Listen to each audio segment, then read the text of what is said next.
Okay, now we have to start verbs of perception. Verb of perception मतलब समझ रहे होंगे. Verbs of perception. देखिए ये होता क्या है.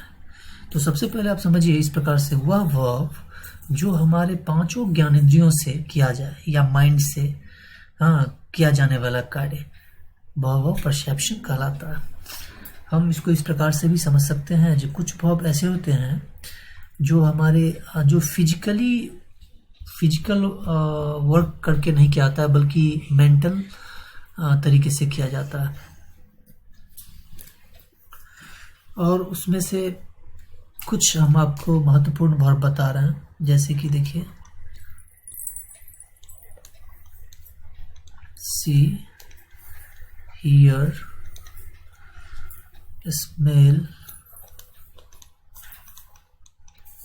Test, feel. ये सब वो महत्वपूर्ण वर्ब हैं. और भी हैं जैसे नोटिस,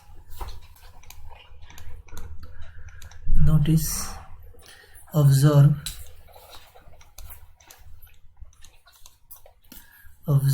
रिकॉग्नाइज,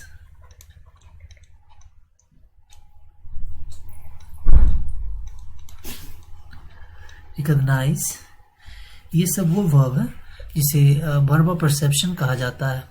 इसका सबसे महत्वपूर्ण पार्ट क्या है, इस सभी के भी फुल फॉर्म नहीं होते हैं तब तक जब तक इसका मीनिंग न बदलता हो. अर्थात मीनिंग बदलने के बाद इसका भी फुल फॉर्म हो सकता है. अब नेक्स्ट इसी के वीडियो में देखेंगे जो अलग अलग वर्ब फॉर्म कैसे मीनिंग चेंज होने के बाद भी फॉर्म में प्रयोग हो सकता है. कुछ वर्ब नॉन कंक्लूसिव वर्ब भी होते हैं जो इस प्रकार के होते हैं, जो आपको ये बताएंगे. Non conclusive verb, non conclusive मतलब अपरिणात्मक क्रिया. मतलब क्या, मतलब ये जो कुछ क्रियाएं ऐसी होती हैं जिसका शुरू या अंत कंफर्म नहीं हो जाता है. मतलब जैसे नो ले लीजिए. अब जानते हैं अगर किसी को आप, इसका मतलब क्या जानते हैं आप, कितना जानते हैं, उसका शुरुआती पॉइंट क्या होगा या उसका एंडिंग पॉइंट होगा कभी. तो ऐसा वर्ब जिसका स्टार्टिंग और एंडिंग पॉइंट अननोन हो, आप कह सकते हो. तो उसको आप इस प्रकार से भी कह सकते हो, we cannot say when they will reach an end or conclusion. So verbs such as like, dislike, non and understand are sometimes called non-conclusives. मतलब यहाँ पे like, dislike, understand,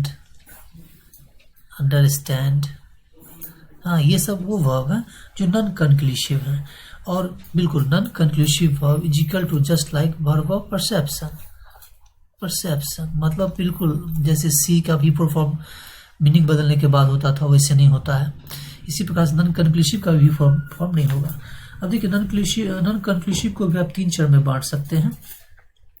वो 3 चरण क्या है, तो देखिए पहले इसको आप अच्छे ढंग से समझ गए होंगे, तो इसको आप मिटाते हैं और बताते हैं वो 3 चरण क्या है. हट जाएगा तब ना. अब देखिए यहाँ पे समझने वाली बात है. 3 चरण में फर्स्ट होगा फॉर मेंटल स्टेट्स, जो दिमागी स्थिति को दिखाता हो, परसेप्शन को या अवेयरनेस को दिखाता हो, वो होता है. वो भी नॉन कंक्लूसिव हो सकता है. उसके भी फॉर्म नहीं होते हैं.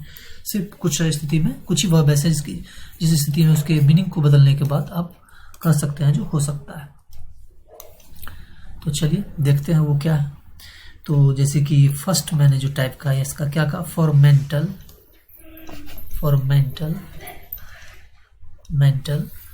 स्टेट्स या परसेप्शन. ठीक है. अब इसमें कौन कौन वर्ब आता है, अवेयरनेस भी आप बोल सकते हैं. फॉर मेंटल स्टेट्स, परसेप्शन या अवेयरनेस. जैसे एग्री, जैसे आप एग्जांपल ले सकते हैं यहाँ पे. एग्री ले लीजिए, बिलीव ले लीजिए, या डिफर ले लीजिए, डिफर ले लीजिए, या इसी प्रकार से रिकॉल ले लीजिए, रिकॉग्नाइज इसमें आ सकता है, रिगार्ड, नो, इमेजिन। हाँ, कुछ यूजफुल जो आपको काम आएगा आगे वो हम यहाँ पे लिख रहे हैं। इमेजिन हो गया, नो हो गया, ये सब अवेयरनेस आता है, स्टेट्स आता है ब्रेन का। दूसरा होता है इसका, जिसके अंतर्गत आता है for emotional state, for emotional state मतलब भावनात्मक स्थिति। ब्रेन का जो भावनात्मक स्थिति होता है उससे संबंधित जो क्रियाएं होती हैं, जैसे एवोर या एडोर। इमोशनली आप किसी से आप सोच देखिए ना, किसी से घृणा करते हैं, ये कैसा स्थिति है, या एडोर करते हैं, आड़ी है, हाँ, किसी की प्रशंसा करते हैं या अपना डिजायर बताना चाहते हैं, ये सभी भी आपके नॉन कंड्यूसिव भाव आता है। इसके वी फॉर फॉर्म जनरली नहीं होते हैं। तीसरा आता है मिसलेनियस में हम इसको रखते हैं तीसरा में। देखिए मिसलेनियस को आप सही से हम अलग अलग स्पेलिंग करके लिख रहे हैं ताकि आपको आगे दिक्कत ना हो, क्योंकि ये स्पेलिंग अक्सर एग्जाम में भी पूछा जाता है।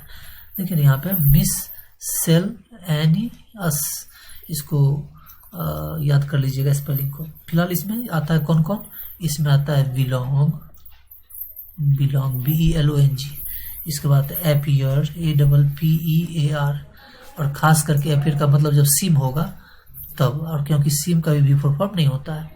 इसी प्रकार से ऑन, कंसिस्ट, सिम, इसमें आ जाता है ऑन,